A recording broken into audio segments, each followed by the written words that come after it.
Hello, welcome to Learn Now. ഇപ്പോൾ നമുക്ക് റെസ്പിറേഷനുമായി ബന്ധപ്പെട്ടിട്ടുള്ള കുറച്ച് MCQs-ലേക്ക് പോവാം. First question, the glottis opens on the floor of. Glottis എന്ന് പറയുന്നത് ഒരു ഓപ്പണിംഗ് എന്ന് നമുക്കറിയാം അല്ലേ? അത് എവിടുത്തെ ഓപ്പണിംഗ് ആണ്?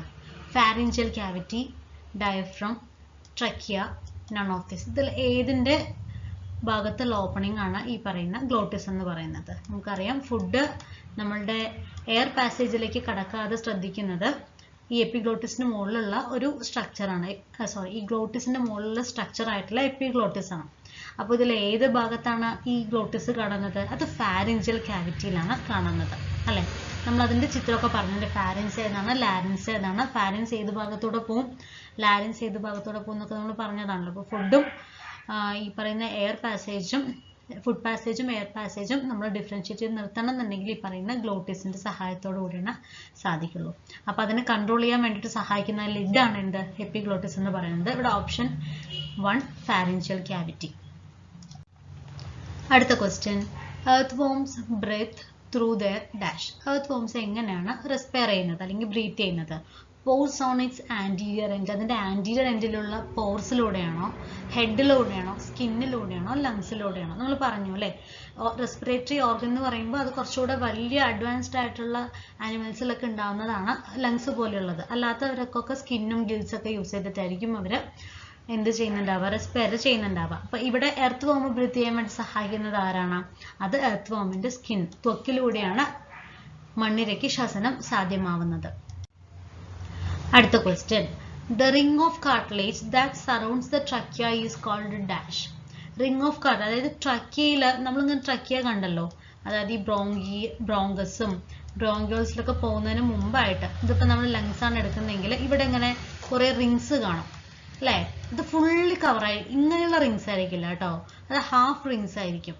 കാരണം ഈ റിങ്സിന്റെ ബാക്കിൽ കൂടെയാണ് നമ്മുടെ ഈസോഫാഗസ്, അതായത് ഇതിപ്പോൾ ട്രക്കിയാണെന്നുണ്ടെങ്കിൽ ഇതിന്റെ പിന്നാലെ കൂടെയാണ് എന്ത് പോണത്? നമ്മുടെ ഭക്ഷണം കഴിക്കാൻ ആ ഈസോഫാഗസ്, ഭക്ഷണം കഴിച്ചു കഴിഞ്ഞാൽ ആ പോകുന്ന കോയിലുണ്ടല്ലോ, ആ ഈസോഫാഗസ് തൊട്ട് പിന്നാലെ നിൽക്കുന്നത്. അപ്പൊ അവിടെയും കൂടെ ഈ ഒരു കംപ്ലീറ്റ് റിംഗ് ആയിട്ട് ഫോം ചെയ്ത് കഴിഞ്ഞാൽ ഒരിക്കലും ഫുഡിന് കറക്റ്റ് ആയിട്ട് അതിൽ കൂടെ പോകാനായിട്ട് സാധിക്കില്ല. അപ്പൊ ആ ഒരു സ്മൂത്ത്നെസ് കിട്ടാൻ വേണ്ടിയിട്ട് ഈ ട്രക്കിയന്റെ മുകളിൽ മാത്രമാണ് ഈ ഒരു റിങ് നമ്മൾ കാണുന്നത്, റിംഗ് ഓഫ് കാർട്ടിലേജ് എന്ന് പറയുന്നത് കാണുന്നത്. അപ്പോൾ അതെവിടെയാണ്? Surrounds trachea is called. ആ റിംഗ് ഓഫ് കാർട്ടിലേജിന് പറയുന്ന പേരെന്താണ്? ട്രിലേജ് എന്നാണോ, വോയിസ് ബോക്സ് എന്നാണോ, അരിറ്റ്നോയിഡ് കാർട്ടിലേജ് എന്നാണോ, ക്രിക്കോയിഡ് കാർട്ടിലേജ് എന്നാണോ? ഓപ്ഷൻ 4 ക്രിക്കോയിഡ് കാർട്ടിലേജ് എന്നാണ് നമ്മളിതിനെ പറയുന്നത്. അടുത്ത question, the number of alveoli in human lungs is estimated to be around. നമ്മളുടെ ഹ്യൂമൻ ലങ്സിൽ ധാരാളം ആൽവിയോലൈസ് ഉണ്ട് അല്ലേ? നമ്മളിപ്പോൾ ലങ്സ് ഇങ്ങനെ എടുക്കുകയാണെന്നുണ്ടെങ്കിൽ അതിൽ കുറേ എയർ സാക്കുകളുണ്ട് അല്ലേ, അറകളുണ്ട്, വായു അറകളുണ്ട്. ഈ പറയുന്ന വായു അറകൾ ഓൾമോസ്റ്റ് എത്ര എണ്ണം ഉണ്ടാവും എന്നാണ് ചോദ്യം. ഈ വായു അറകളിൽ കൂടെയാണ് ഗ്യാസ് എക്സ്ചേഞ്ച് ഒക്കെ നടക്കുന്നത് അല്ലേ? അപ്പൊ ഈ വായു അറകൾ എപ്പോഴും ഇങ്ങനെ ഈ വട്ടത്തിൽ തന്നെ നിൽക്കണം, അല്ലാതെ അത് പൊട്ടിപ്പോകാൻ പാടില്ല. അത് പൊട്ടിപ്പോയി കഴിഞ്ഞാൽ അതിന്റെ സർഫസ് ഏരിയ കുറയും അല്ലേ? അപ്പൊ ഇങ്ങനെ എത്രത്തോളം ആൽവിയോലൈസ് ഉണ്ടാവും നമ്മളുടെ ഹ്യൂമൻ ലങ്സിൽ? 150 മില്യൺ ആണോ, 500 മില്യൺ ആണോ, 800 മില്യൺ ആണോ, 1 ബില്യൺ ആണോ? 500 മില്യൺ ആൽവിയോലൈസ് ആണ് നമ്മുടെ ഹ്യൂമൻ ലങ്സിൽ ഉണ്ടാവുന്നത്. അടുത്ത question, where does the exchange of gases occur in birds? ബേർഡ്സിൽ ഈ പറയുന്ന ഗ്യാഷ്യസ് എക്സ്ചേഞ്ച് ഉണ്ടാകുന്നത് എവിടെ വെച്ചിട്ടാ? എയർ സാക്സ് മാത്രമാണോ? എയർ സാക്സിന് ലങ്സിലൂടെയാണോ? ലങ്സിൽ കൂടെ മാത്രമാണോ? ആദ്യം എയർ സാക്സിൽ പോയിട്ട് പിന്നെ ലങ്സിൽ കൂടെയാണോ ഈ പറയുന്ന ഗേഷ്യസ് എക്സ്ചേഞ്ച് നടക്കുന്നത്? ബേർഡ്സിന്റെ കേസിൽ എങ്ങനെയാണ് ഗേഷ്യസ് എക്സ്ചേഞ്ച് നടക്കുന്നത്? ലങ്സിൽ കൂടെയാണ് നമ്മളുടെ ഈ പറയുന്ന ബേർഡ്സിന് ഗേഷ്യസ് എക്സ്ചേഞ്ച് നടക്കുന്നത്. അതായത് oxygen carbon dioxide exchange നടക്കുന്നത് ബേർഡ്സിൽ ലങ്സിൽ കൂടെ മാത്രമാണ്. അടുത്ത question, in which part of the respiratory system gaseous exchange takes place?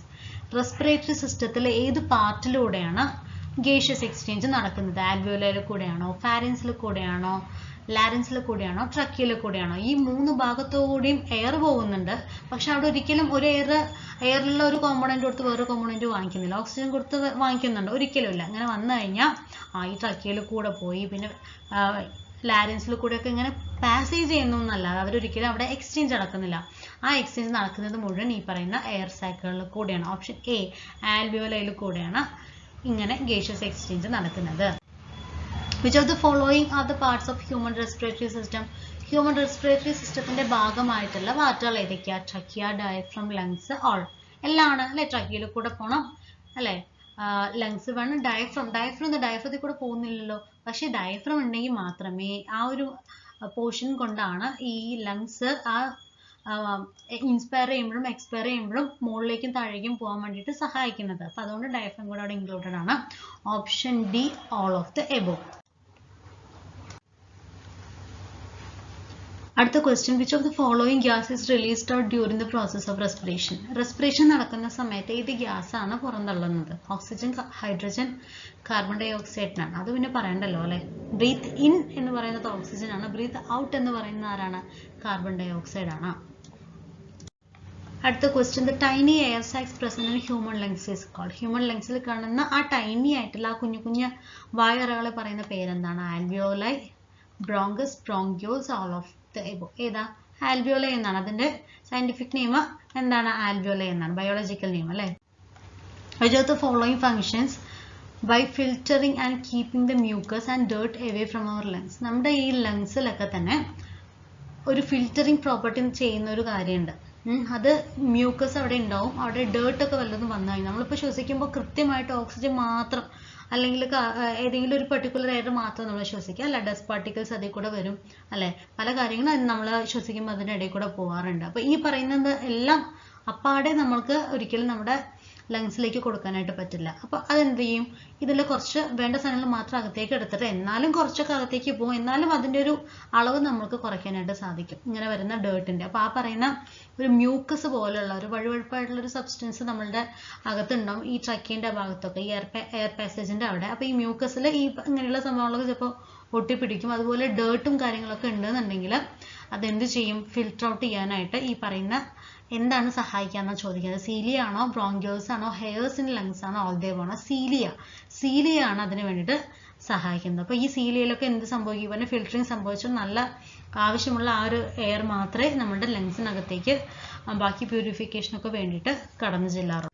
അടുത്ത question, the exchange of gases between the external environment and lungs. ലങ്സും എക്സ്റ്റേണൽ എൻവയോൺമെന്റും തമ്മിലുള്ള ഗ്യാസസ് എക്സ്ചേഞ്ചിന് പറയുന്ന പേരെന്താണ്? റെസ്പിറേഷൻ ആണ് സംഭവം. പക്ഷെ ഇവിടെ ഓപ്ഷൻസ് നോക്കിയേ, respiration, external respiration, cellular respiration ആണ്. അപ്പൊ രണ്ടു തരം റെസ്പിറേഷൻസ് തന്നതുകൊണ്ട് സെല്ലുലാർ റെസ്പിറേഷൻ എന്തായാലും ആവില്ല, അത് സെല്ലുകൾക്കിടയിൽ നടക്കുന്ന റെസ്പിറേഷൻ അല്ലെ, സെല്ലിൽ നടക്കുന്ന റെസ്പിറേഷൻ അതെന്തായാലും അല്ല. അപ്പൊ റെസ്പിറേഷനും എക്സ്റ്റേണൽ റെസ്പിറേഷനും തരാണെങ്കിൽ അവിടെ ഏതാ നമ്മൾ കൺസിഡർ ചെയ്യേണ്ടത്? അത് എക്സ്റ്റേണൽ റെസ്പിറേഷൻ ആണ്. നോർമലി റെസ്പിറേഷൻ ആണ്, അതല്ലാതെ ഇങ്ങനെ സ്പെസിഫൈ ചെയ്തിട്ട് ഒരു എക്സ്റ്റേണൽ റെസ്പിറേഷൻ കാണുകയാണെന്നുണ്ടെങ്കിൽ നിങ്ങൾ കൊടുക്കേണ്ടത് എക്സ്റ്റേണൽ റെസ്പിറേഷൻ ആണ്. അടുത്ത question, which one of the following statements is false about the trachea? ട്രക്കിയായിട്ട് ബന്ധപ്പെട്ട് തെറ്റായിട്ടുള്ള സ്റ്റേറ്റ്മെന്റ് എന്നുള്ളത് പ്രത്യേകം നോട്ട് ചെയ്യുക. തെറ്റായിട്ടുള്ള സ്റ്റേറ്റ്മെന്റ് ഏതാ? Has C shaped rings. നമ്മളിപ്പോൾ പറഞ്ഞല്ലേ ഉള്ളൂ, അത് സി ഷേപ്പ് ആണ് അല്ലെ. അപ്പൊ അത് ശരിയാണ്. It is covered by epiglottis. അത് എപ്പിഗ്ലോട്ടിസ് കൊണ്ട് കവർ ചെയ്തിട്ടുണ്ടോ? നമ്മൾ എവിടെ പറഞ്ഞിട്ടുണ്ടായിരുന്നത്? ഈ പറയുന്ന എപ്പിഗ്ലോട്ടിസ് കിടക്കുന്നത് ഗ്ലോട്ടിസിന്റെ മുകളിൽ കവറിങ് ആണ് അല്ലെ, അത് ഫാരിഞ്ചിയൽ ആ ഒരു പാർട്ടിലാണല്ലോ കിടക്കുന്നത്. It splits into right and left bronchi. Trachea തന്നെയാണ്, ഈ ട്രക്കിയാണ് ഈ രണ്ട് പോർഷനായിട്ട് ബ്രോങ്കസ് ആയിട്ട് മാറുന്നത് അല്ലെ. അപ്പൊ അതിൽ ഒന്ന് ലെഫ്റ്റ് ഒന്ന് റൈറ്റും ആയിട്ട് മാറുന്നത് ഈ പറയുന്ന ട്രക്കിയുടെ രണ്ട് പോർഷൻസ് ആണ്. അപ്പൊ ഇതും ശരിയാ ഇതും ശരിയാ. ഇവിടെ ശരിയല്ലാത്തത് ഏതാ? It is covered by epiglottis എന്ന് പറയുന്നതാണ് ശരിയല്ലാത്തത്. ഓപ്ഷൻ ബി ആണ് correct answer.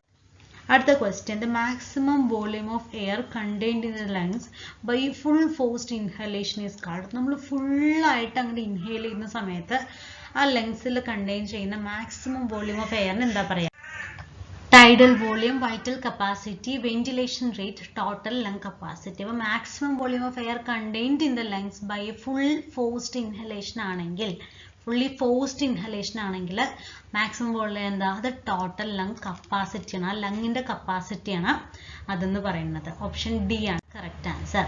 Which of the following is a function of trachea? ട്രക്കിയയുടെ ധർമ്മം എന്താ? Gaseous exchange, filters the air we breathe, exhales the air from the body. All നമ്മൾ പറഞ്ഞു അല്ലേ, ട്രക്കിയയിൽ കുറെ കുഞ്ഞു കുഞ്ഞു സാധനങ്ങളുണ്ട്. ഇവരാണ് ഈ പറയുന്ന എയർ വരുമ്പോൾ പല പല പ്രശ്നങ്ങളൊക്കെ ഉണ്ടെങ്കിൽ അതിനെ നമ്മൾക്ക് ഫിൽറ്റർ ചെയ്യുന്ന ആൾക്കാർ. അപ്പോൾ അത് ആണ് ട്രക്കിയന്റെ പ്രധാനപ്പെട്ട ധർമ്മം. Option B. എയർ വരാനും വേണം, ആ എയറിൽ എന്തെങ്കിലും പ്രശ്നങ്ങൾ ഉണ്ടെങ്കിൽ അതിനെ ഫിൽറ്റർ ചെയ്യാനും ഈ പറയുന്ന ട്രക്കിയയുടെ സഹായം നമ്മൾക്ക് ആവശ്യമാണ്. ഓപ്ഷൻ ബി ആണ് കറക്റ്റ് ആൻസർ. അടുത്ത question, which of these statements is true about the internal respiration? Internal റെസ്പിറേഷനിലെ ട്രൂ ആയിട്ടുള്ള സ്റ്റേറ്റ്മെന്റ് ശ്രദ്ധിക്കുക. ട്രൂ ആണോ ഫാൾസ് ആണോ എന്നൊക്കെയുള്ള ചോദ്യങ്ങൾ ഉണ്ടെങ്കിൽ അതൊന്ന് പ്രത്യേകം ഒന്ന് നിങ്ങളുടെ ക്വസ്റ്റ്യൻ പേപ്പർ അപ്പം തന്നെ നോട്ട് ചെയ്യണം കേട്ടോ. എന്നാൽ മാത്രമേ നമുക്കത് പിന്നീട് കൺഫ്യൂഷൻ ഇല്ലാണ്ട്, കാരണം നമ്മൾ ട്രൂ എന്ന് ഇവിടെ കാണും, ചിലപ്പോൾ ഫാൾസ് ആയിട്ടുള്ള കാര്യങ്ങൾ ചിലപ്പോൾ നമ്മൾ ടിക്ക് ചെയ്യാനുള്ള ചാൻസ് ഉണ്ട്. കാരണം നമ്മൾ പല ക്വസ്റ്റ്യൻസും ചെയ്ത് വരുമ്പോൾ നമുക്ക് ചിലപ്പോൾ അങ്ങനെ ഒരു ഓപ്ഷനിൽ നമ്മൾ അറിയാണ്ട് അത് ക്ലിക്കായിട്ട് പോവുകയും ചെയ്യും. അപ്പോൾ അതുകൊണ്ട് എപ്പോഴും അത് ട്രൂ ആണോ ഫാൾസ് ആണോ പ്രത്യേകിച്ച് ഒന്ന് നോട്ട് ചെയ്ത് വെക്കണേ.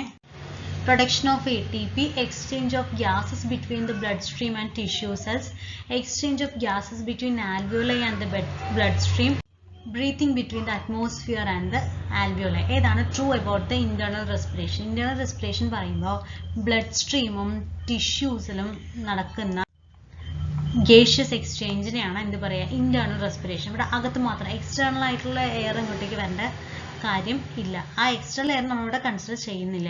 കാരണം ടിഷ്യൂസിലേക്ക് വേണ്ട ഓക്സിജനും മറ്റുള്ളതൊക്കെ സപ്ലൈ ചെയ്യുന്നത് ഈ പറയുന്ന ബ്ലഡ് ആയിരിക്കും അല്ലേ? അപ്പോൾ ഈ വരുന്ന സാധനത്തിന്, അതായത് നമുക്ക് ഇന്റേണലി വരുന്നതിനെ ആരെടുക്കും? ബ്ലഡ് എടുത്തിട്ട് ബ്ലഡ് എല്ലാവരുടെയും കൊണ്ട് കൊടുക്കുകയാണ് ചെയ്യുക. അപ്പോൾ അതാണ് ഇന്റേണൽ റെസ്പിറേഷൻ. ഓപ്ഷൻ ബി ആണ് കറക്റ്റ് ആയിട്ടുള്ള ആൻസർ. അടുത്ത question, which of the following organs functions as an air conditioner? Air conditioner ആയിട്ട് നമ്മുടെ ബോഡിയിൽ ഫങ്ഷൻ ചെയ്യുന്നത് ഏതാണ്? ലാരിൻസ്, ഫാരിൻസ്, നേസൽ ചേമ്പേഴ്സ്. ഇതൊക്കെ നമ്മൾ ചെറിയ ക്ലാസ്സിൽ പഠിച്ചിട്ടുണ്ടാവും അല്ലേ? അങ്ങനെ എയർ കണ്ടീഷൻ പോലുള്ളത് ആരാ? അത് നേസൽ ചേമ്പർ ആണ്. നമ്മളുടെ ആ ഒരു പാസേജ്, മൂക്കിൽ നിന്ന് ശ്വസിക്കുന്ന സമയത്ത് ആദ്യം വരുന്ന ആ പാസേജ് ആണ് ഒരു എയർ കണ്ടീഷണർ പോലെ ആക്ട് ചെയ്യുന്നത്. അവിടെ നല്ലോണം വാട്ടർ കണ്ടന്റ് ഒക്കെ കുറച്ച് കൂടുതലുള്ളൊരു ഏരിയ ആണ്. അതുകൊണ്ടാണ് അത് എയർ കണ്ടീഷണർ ആയിട്ട് ആക്ട് ചെയ്യുന്നത്. അടുത്ത question, the wind pipe is also called. Wind pipe എന്നറിയപ്പെടുന്ന ഒരു ഭാഗം ലങ്സ്, ലങ്സ്, ട്രക്കിയ, ഈസോഫാഗസ്. നല്ല കാറ്റ് പോകുന്ന ആ കോയിൽ എന്താ അത്? അത് ട്രക്കിയാണ് അല്ലെ? അത് വേറെ ചോദ്യമൊന്നുമില്ല. ഇപ്പൊ വിൻഡ് പൈപ്പ് എന്ന് പറയുന്നത് ട്രക്കിയാണ്. അടുത്ത question, which of the following statements is true about the entry of air into the lungs? Air ലങ്സിലേക്ക് പോകുന്ന ആ എൻട്രിയായി ബന്ധപ്പെട്ടുള്ള ട്രൂ ആയിട്ടുള്ള സ്റ്റേറ്റ്മെന്റ് ഇതിൽ ഏതാണെന്നാണ് ചോദ്യം. എന്താണ്? Air enters the body and travels to lungs through the mouth and the nose. ആണോ? മൗത്ത് ആൻഡ് ദ നോസ് ആണോ? നോക്കാം. Air enters the body and travels to lungs through oesophagus and gullet ആണോ? Through windpipe and പോസ് ആണോ?